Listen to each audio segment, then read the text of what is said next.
Hi, my name is Joseph Clifford. I've been a cutman since 2004.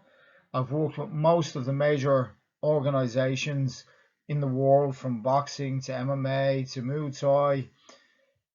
I've been blessed to lap the globe 2 times and travel with sports that I love.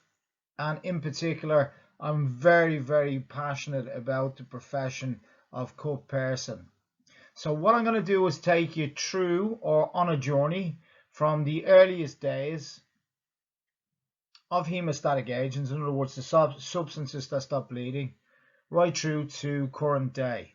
The slide you're looking at is very interesting in the sense, if we go to the left and we're looking at the ancient Greek statue, you'll see leather tongs on the hand of the fighter or boxer. It's called the ancient Greek boxer. Now that statue dates back to 8 BC. It dates back to 8 BC. So incredible, really.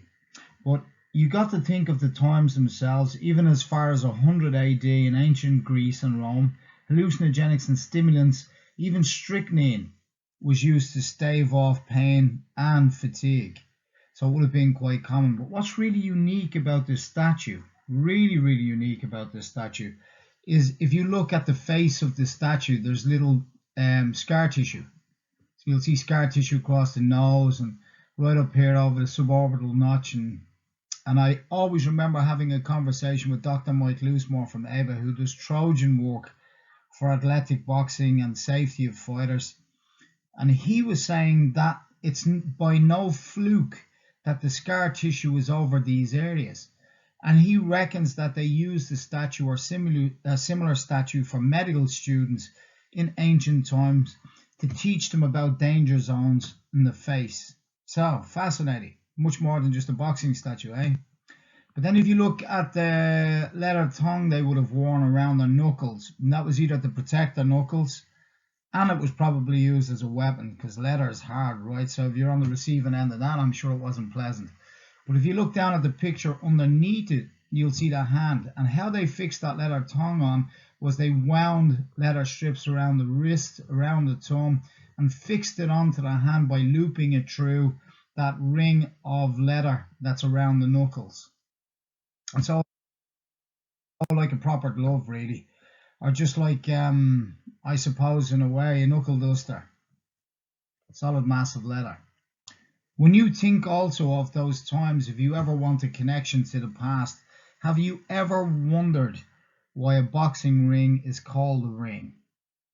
Well, the answer to that actually comes from 2,000 to 3,000 years ago, where they used to draw a line in the sand as a boundary, a ring. So the two combatants stepped inside it, and obviously then spectators or crowds stepped outside or stayed outside and bet on the two fighters. So if you fast forward today, that word ring is still in play, and now you know where you got it from. So we fast forward to the mid-18th century. What you're looking at is an individual or a man, a very, very great man called Jack Broughton. Now, he really, his input into the sport in terms of the rule set, he developed rules. They were called the Broughton Rules in 1743. And so he developed 7 rules. And at the time, fist fighting was a combination of disciplines from cudgels, which were sticks, to wrestling, and then bare knuckle fighting or fist fighting. And you got points for throwing your opponent, and obviously the use of sticks, and then obviously fist fighting. But what's so unique about Jack was that he was a fighter, a champion himself, and he came from a stable. And that stable was James Figg's. James Figg's was the manager and owner of that stable. Jack Dempsey would have called him, in the early part of the 20th century, he would have called James Figg's the godfather of boxing, because James Figg's had a very successful stable of fighters, and Jack was one of them.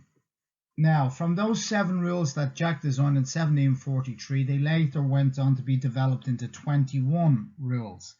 And they were called the London Prize Ring Rules, which were fist fighting. Now, there's a huge difference between fist fighting, as I described earlier, in terms of a combination of disciplines. But even in fist fighting, as we would have seen depicted in photographs and maybe small pieces of film, that would have been a combination of wrestling and fist fighting, or grappling and fist fighting. more so wrestling and fist, the stand-up wrestling and fist fighting. So you got points for throwing your opponent to the ground. Now the picture you're seeing on your far right hand side, the picture you're looking at is John L. Sullivan, the infamous and famous John L. Sullivan, and Jay Kilrain. Okay, over on the other side. So two Irish immigrants.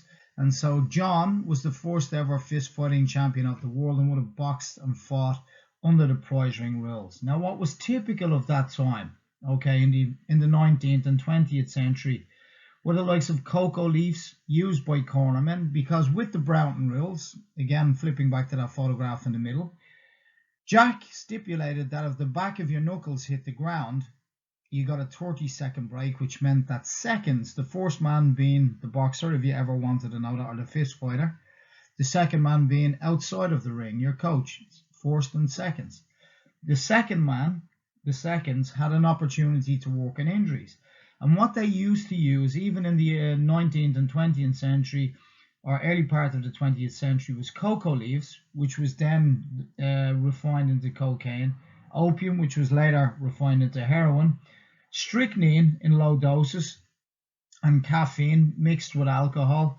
And all of this would have been used to boost performances. Now, in terms of stopping bleeding and blood, they had their own forms of remedies, and it wouldn't be uncommon for corner people to have all sorts of concoctions in the corner, but I'll explain more as we go on in other slides.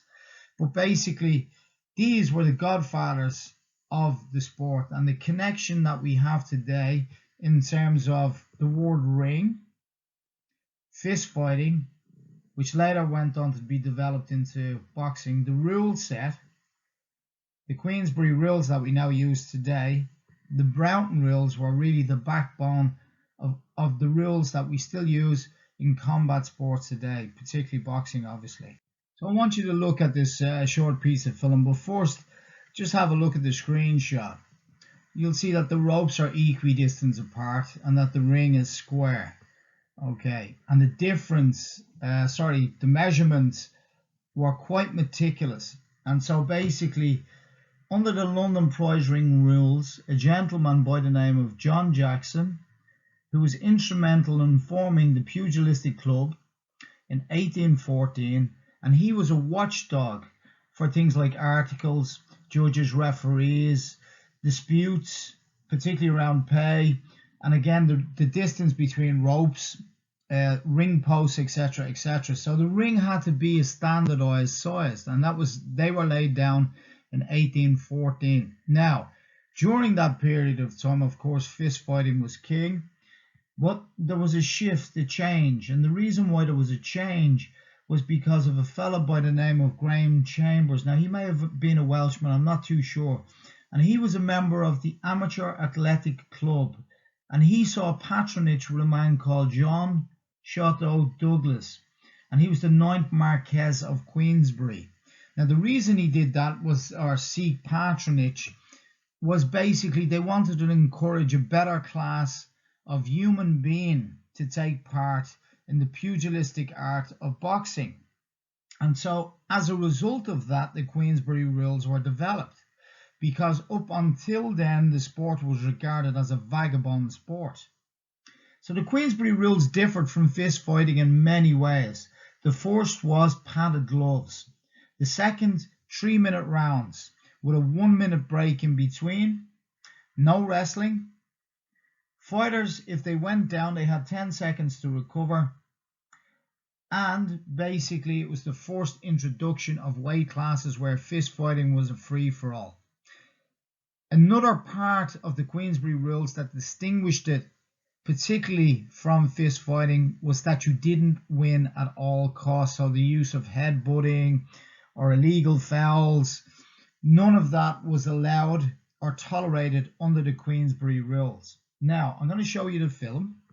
The man on the right-hand side, the black guy on the right-hand side, well, he's none other than George Dixon.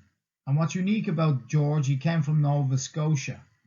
And then he was a multi-weight champion. So in his own right, this is the man we're talking about on the right-hand side, George Dixon. He was a legend in his own right.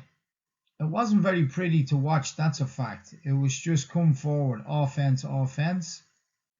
And remember, under the Marquess of Queensberry rules, they would have had a set number of rounds, unlike fist fighting, where it was either predetermined or is indefinite until one of you just quit. His opponent, Chester Leon, who he beat in that fight. So a piece of history in front of your eyes. Now, what would have been typical at that time? There were lots of natural or homemade remedies or plant sources or derivatives from plant sources they would have used for hemorrhaging, like plant septics or mineral septics, I think.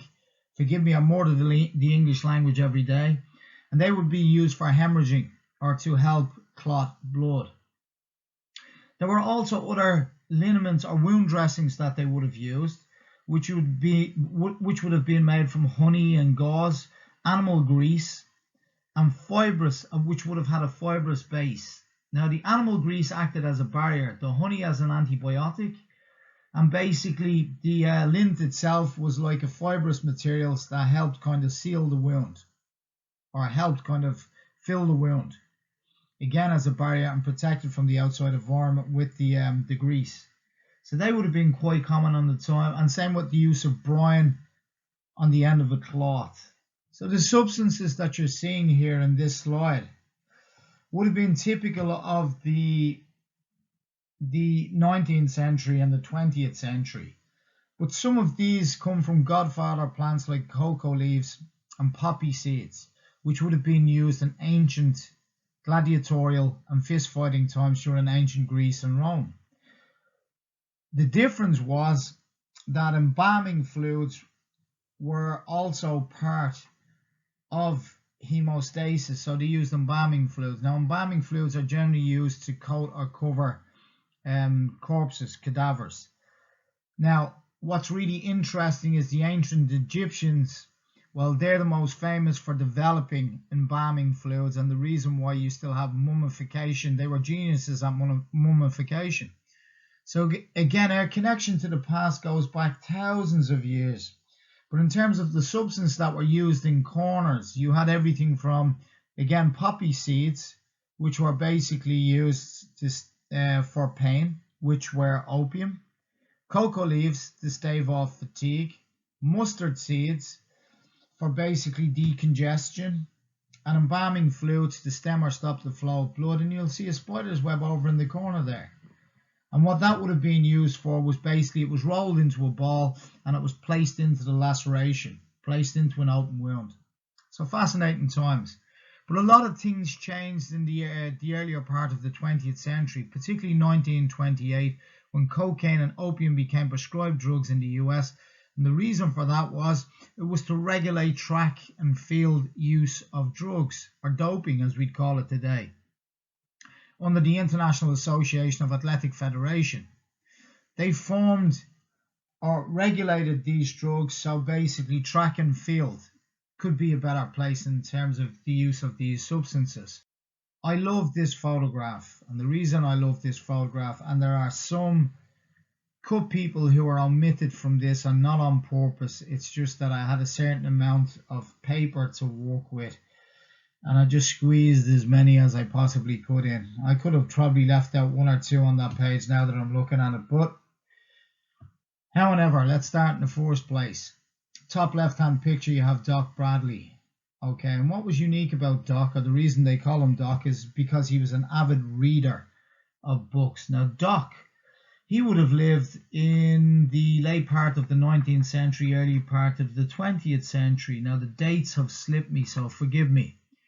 But what was unique about Doc was that he would have used, typically, a lump of chewing tobacco. He'd chew between rounds or during the fight, and when the fighter had an open wound, he'd take the piece of chewing tobacco out and plug the wound with it, and then put a silver dollar that he had in a nice bucket on top to help stem or stop the flow of blood. Infection, inspection. Who cared back then? But basically, it was primitive, but basically, you wouldn't think this was a man that read medical books, but he was responsible for the evolution of the profession. even way back then. So if we flip into other photographs here from Ray Alser, so second left from top left, Ray Alser again, he would have been in a movie most recently with Nomas, Jacob Duran. And his colleague beside him, Whitey Bimstein, who would have worked with Jack Dempsey and many, many other world champions. In fact, both of them worked together. Now, they would have loved the combination or concoction of natural or homemade remedies. And one of those was called the Three Wise Men, which was basically myrrh, tincture of myrrh, bismuth, subgallate, okay, which was like an antiseptic and a vasoconstrictor, and tannic acid, which was formed by insects on the end of twigs, and it was used to stop bleeding. And they also used carpenter's glue. So it wouldn't have been uncommon at this period of time for them to mix up in the grease or animal grease carpenter's glue. If you flip forward a little piece to Chuck Baydock, Chuck Baydock's quite unique in the sense that any fighter that he represented, he took a photograph of and he made a crown and placed it around his head. Ernie Fossey, top right, in the corner there. Again, he would have been instrumental and would have been one of the key figures or cutmen within the British Isles. Al Gavin, New Yorker, or Bostonian, I'm not too sure. I hope I got that right. So please don't be offended, anybody that's listening. I think he's a New Yorker. Yeah, Al Gavin worked with over 100 world champions. Joe Sosa, the same. Garcia, everybody knows Garcia. Worked. I think he is retired now. I think the last fighter he worked with was Mayweather.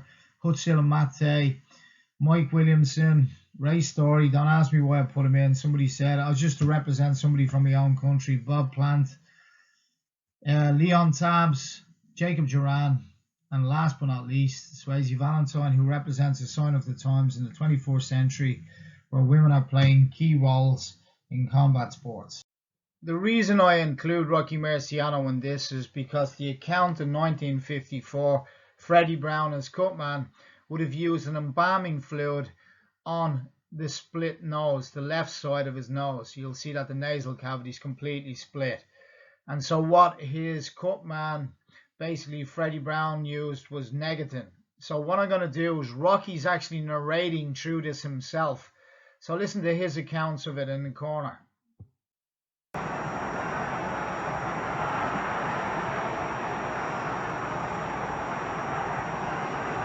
What's the matter with my nose? That hook must have scraped it. My nose is stinging me. Forget it, it's probably nothing.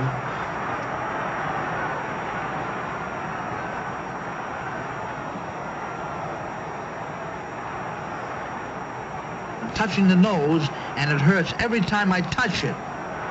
It might be broken.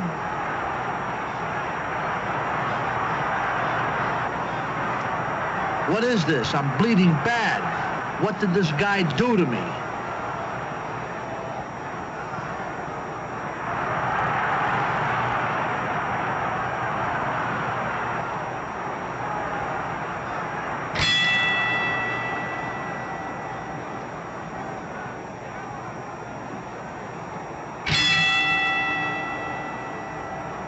In the corner, Freddie Brown told me it's only a little nosebleed. Don't worry about it. But then they put enough gauze around my nose to bandage an army. Look at this. I look like Pinocchio.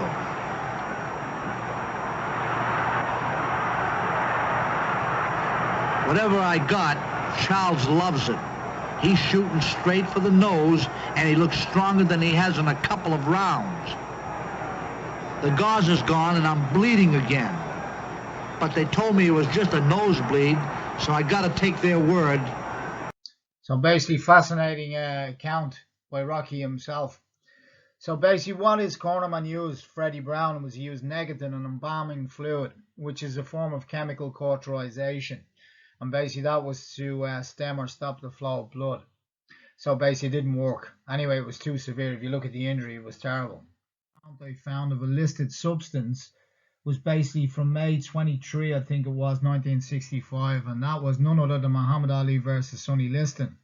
Now, Muhammad Ali cussed Sonny Liston, I think it was over the right cheekbone, and his trainer, his coach and trainer, got into and used Monsels solution. Now, Monsels solution was developed by a Frenchman called Monsels, and he worked as, I think it was a military pharmacist, and he developed this fluid.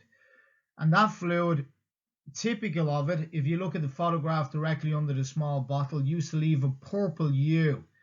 Basically, from what it did was chemical cauterization, like a form of burning, to actually encourage blood clotting, but it used to leave horrific scar tissue. So I'll just play the video so you can see it yourself. 20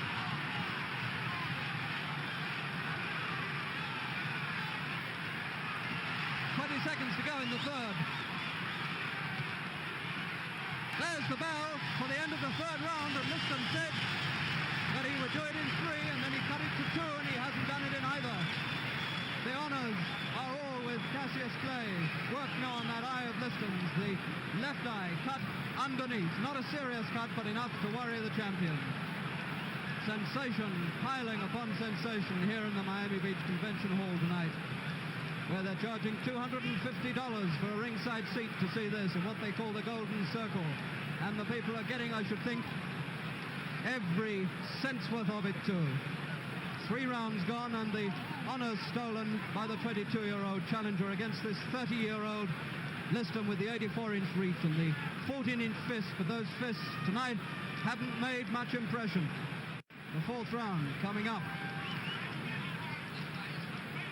And he's still talking, and he's still clowning, and I should think still predicting.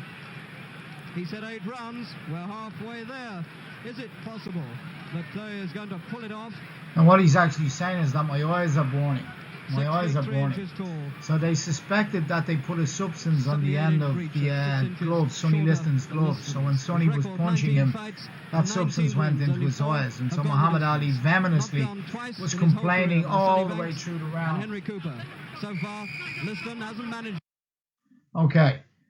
So what you're looking at on that basically was the illegal use of a substance. And some say that Monsels solution was on the end of his glove. Some say not. It was a different substance. Regardless, Monsels solution was so strong, like I said to you, it left horrific scar tissue. The only documented evidence I could get was through the Nevada Athletic Commission, and I want to thank you very, very much for responding to my emails, particularly around queries on hemostatic agents and the history of those in sport. So adrenaline was actually used or introduced in 1988. And the reason it was introduced was to outlaw certain substances like Monsels solution, the likes of embalming fluids, Negatin and stuff like that, because of the horrific scar tissue it would have laid down. So this is a key point in history. 1988 was when adrenaline was introduced into corners by the Nevada Athletic Commission. That would have been universal. At least I think it would have been universal. I can't confirm that, but the only confirmation I have is from the Nevada Athletic Commission that in 1988 adrenaline was introduced and used as a hemostatic agent, and the likes of Monsels solution and other embalming fluids were then outlawed. So again, I'm going to bring up the prohibited substance list from WADA and USADA. So under the prohibited substance list, under S6 stimulants, epinephrine and adrenaline is listed there. But there's also, you'll see on the page on the right hand side, that the use or the context of use, in other words, as they call it in athletic boxing, therapeutic use exemption, was basically for ophthalmic, nasal, and basically for injection, was basically the vasoconstrictor to narrow the blood vessel, so the release of whatever drug they're putting in there was slower into the bloodstream. So they're the uses in which you can use adrenaline, and in no way, shape, form or fashion is adrenaline listed on that in terms of therapeutic use exemption. So I'll always go back to this, because even professional athletes are held to account by the same rules and regulations in terms of doping. So when I was over in the States, I basically done an east and west tour of the country. And what was interesting was I sent a couple of emails out when I was on the East Coast in Massachusetts, Boston. And I basically connected with Massachusetts Controlled Substance Registration. So it's the Athletic Commission. And they basically stated in their email that an unlicensed, unregistered practitioner may not prescribe at all. They also can't administer. The few unlicensed persons who can administer, such as medical assistants, must be under direct supervision and in physical proximity to a prescriber. Now, this is important. The latter chapter. However, if the drug is prescribed to a boxer and the cornerman is a member of the boxer's household and family, the cornerman can administer the controlled substance but still can't prescribe without Massachusetts Controlled Substance Registration. Now, I couldn't find any account of this even under Massachusetts government. Okay, and what I looked for was the uses of epinephrine, so where it's allowed in terms of its context. And nowhere in terms of its context of use is by any means a bystander allowed to use a medication off-label. The typical uses for epinephrine are the likes of allergic reactions to insect bite, stings, food or drugs. It is also prescribed to people with severe allergies who may suffer from anaphylactic shock, and in the form of an auto-injector or an EpiPen. So an EpiPen is just like a pen, but basically what it is, it's just you hit the area, the muscle group, the side of the leg. It's intramuscular injection. It gives a one-time shot of adrenaline, and basically that may alleviate the symptoms in the person that is suffering from the whether it's an allergic reaction or anaphylactic shock. It's also a bronchial dilator. In other words, if somebody's having an asthmatic attack, it may be used also. So basically the use of it, or the only legal use of it that I could find within context, was for the likes of, we call them the Good Samaritan laws, where adrenaline is used in a life-threatening situation. Again, adrenaline meaning epinephrine.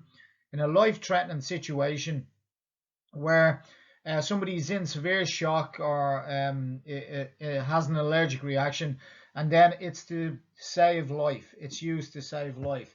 But the context of use described in the latter part of the chapter by Massachusetts Controlled Substance Registration does not comply with anything that I've read. I'm not saying it doesn't exist, but it's, in terms of using the drug, you cannot use it off-label. Even if it's prescribed to the boxer, it's being used off-label because the uses of it, I've just told you what they are.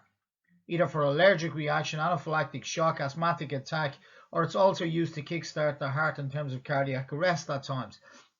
So basically, nowhere does it say into open lacerations. And again, if I flip back to the WADA banned substance list, again, it doesn't state under therapeutic use exemption that you can use this into open lacerations, particularly not at the strength and dose of 1:1000, which is 10 times stronger than the substance they use for nosebleed, and then equally putting large amounts of it on the end of a swab. So that's the evidence that I found. So adrenaline 1:1000 or epinephrine, it's basically the go-to kid. Nevada Athletic Commission say that was the first time that it was introduced was in 1988. Again, thanks guys for the information. And also the ban of certain substances like Monsels solution and the likes of Freddie Brown, who'd used embalming fluids and various other, which left horrific scar tissue and burnt to tissue. In other words, skin and muscle and various other. So basically, through regulation, they brought in adrenaline. So adrenaline epinephrine, again, there's major issues with it in terms of its use and who can use it, and in particular the dose. But basically, if you look at methods in which it's used, some of those methods may be illegal, or they may get your fighter disqualified. So I'm just going to let you see some of the types or methods in which adrenaline is used. Now, pre-fight cheating, I'm going to remove the word cheating, because I honestly think that Mikey Garcia, the boxer in this, used it as a pre-fight ritual and never thought it would do any harm. I never thought it would do any harm, but basically it's illegal to do so. You cannot use adrenaline 1:1000 or epinephrine on 2 nasal tampons and then just put them into the nose beforehand, because it's an illegal use of the substance. It's only supposed to be used between rounds on wounds or lacerations, open lacerations. So that's one method in which it's not allowed to be used. And again, Mikey Garcia would have used it as a pre-fight ritual. Another method in which adrenaline was used was between rounds. Manny Pacquiao. So Manny Pacquiao is boxing, and basically he gets adrenaline administered into both nostrils, whereas Cutman clearly said to Manny to inhale. okay, to inhale. So in other words, Manny Pacquiao came back to the corner. There was no blood, not coming from the nose or the mouth. And his cutman used a swab and put it in both nostrils and told him to inhale, and then rolled it up and down the length of his tongue. Okay, and again, that's a direct violation of the rules in terms of how adrenaline is used. And remember, adrenaline is a stimulant. And one thing I did find interesting, when again I was on an East-West Coast tour last year in the States, was in Massachusetts that they have very stringent rules on where adrenaline is left in terms of EpiPens and where they're disposed of, because the substance itself is so potent that it can basically, send somebody into cardiac arrest almost, or somebody could keel over and hit the ground if they had any predisposition to the drug, or they had a predetermined illness or a pre-existing illness, I should say. But basically, adrenaline is a pretty potent drug, so nobody can say clearly that adrenaline isn't a stimulant if it's administered into an open wound, because it has access to the bloodstream. Nobody can say that. The problem is, I suppose, is that it has a very short shelf life in terms of its use, in terms of it being metabolized in your body. And they also say that adrenaline, once it makes contact with blood vessels, the blood vessels may narrow, and therefore it slows the drug entering into the bloodstream. Regardless, the stuff is highly potent. And surely we can find another substance. There are natural substances out there that you could use that need to be included on the equipment list. And some associations, athletic commissions, I should say, are starting to include them on the equipment list, Nevada Athletic Commission being one of them. So hurrah to them, well done. So I'm going to let you see the tape. Ringside will be cheering on his old foe, and Antonio Texas knows that this man is going to win this contest unless Herrera finds something hugely special. 2 rounds to go. Your tongue. Out. Tongue. Out.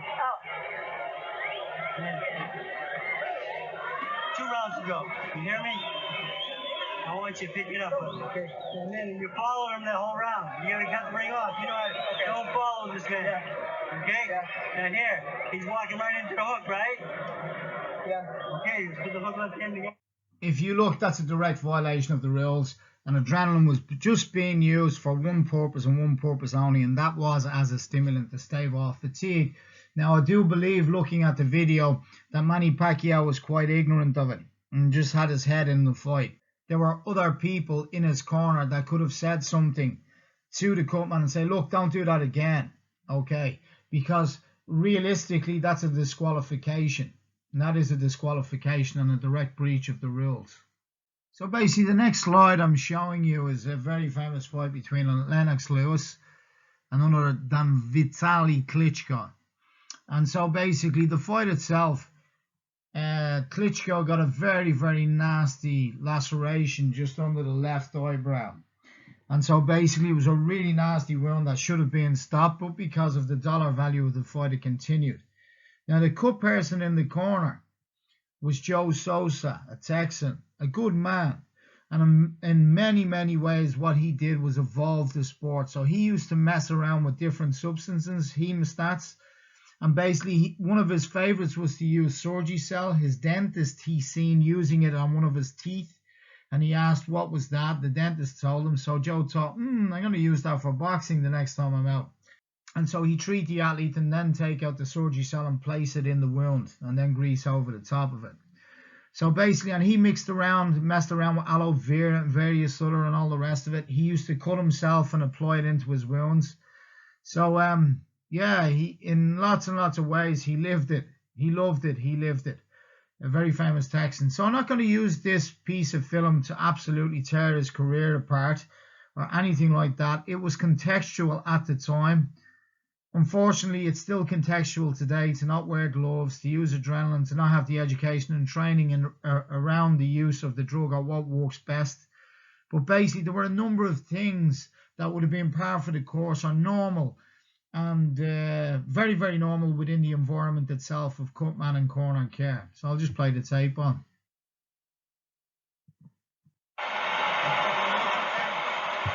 So one of the last things you should ever do is drag or pull down a wound with a dry cloth, and the reason for that is it pulls the blood clot off.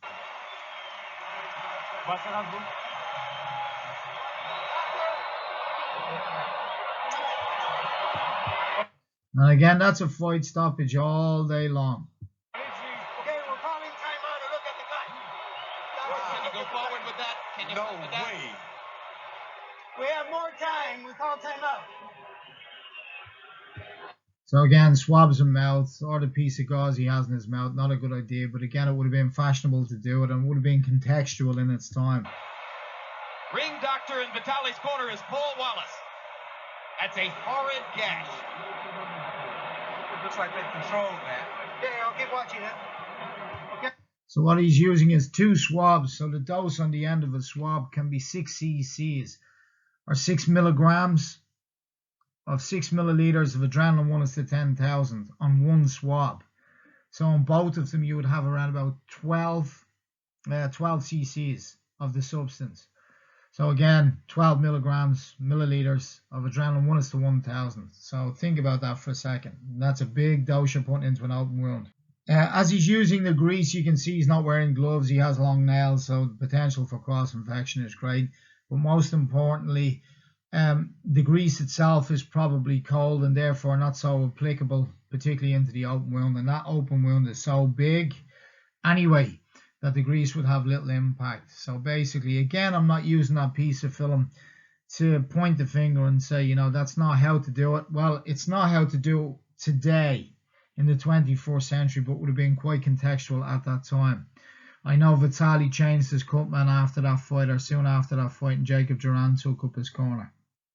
We've come a long way over the years in terms of, you know, the education and training that we should have in the 21st century, particularly in professional boxing, because it has the longest history.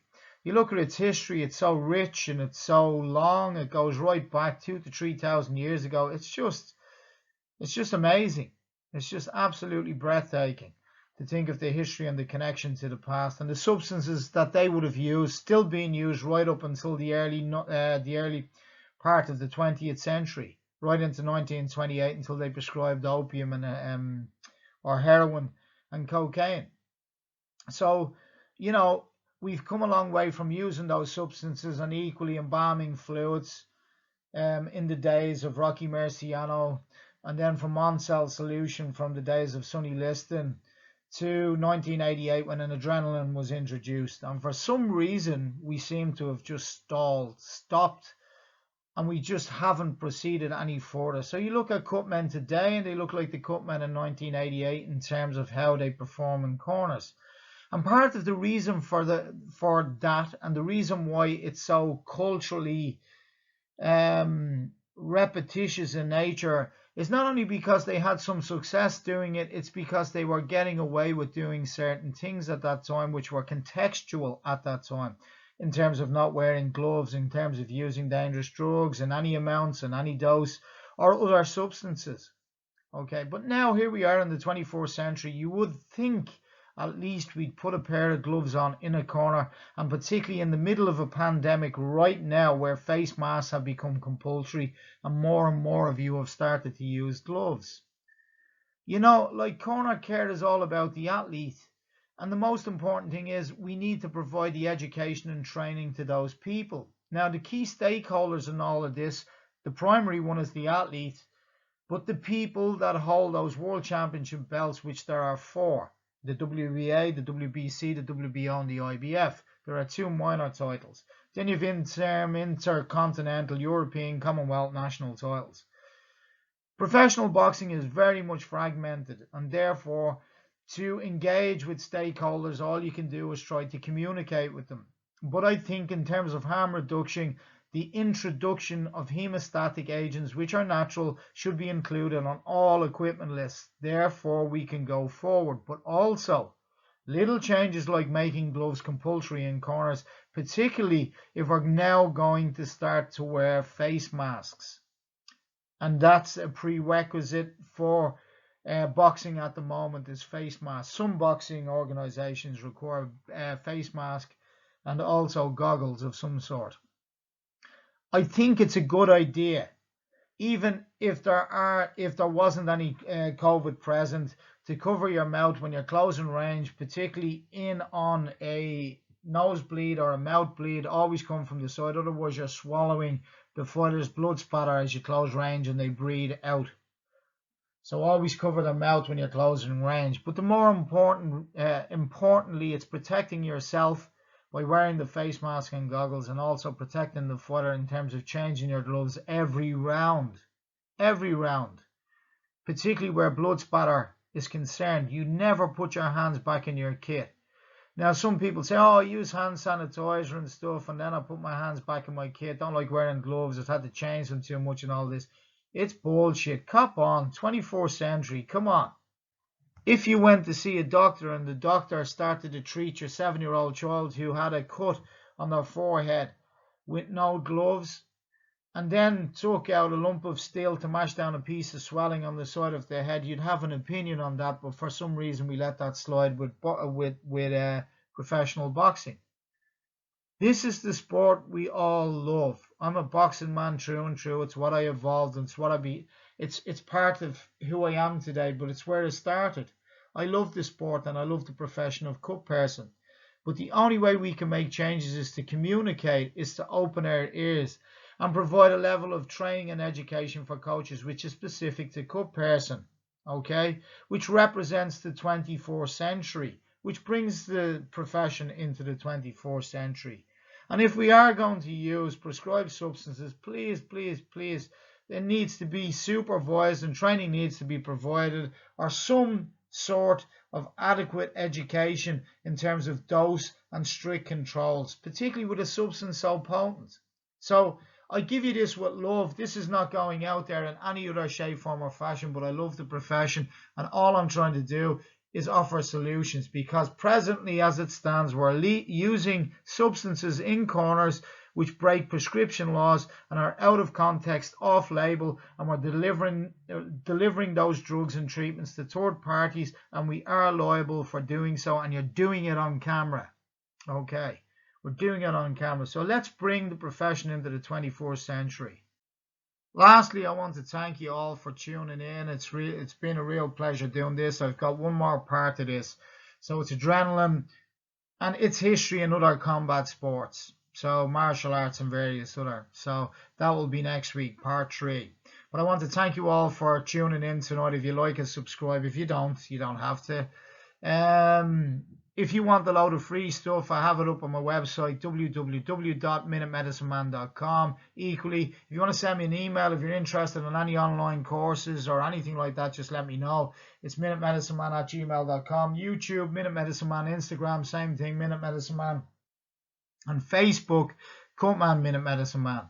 Again, thanks very much. Stay safe, stay healthy, and look after you and yours.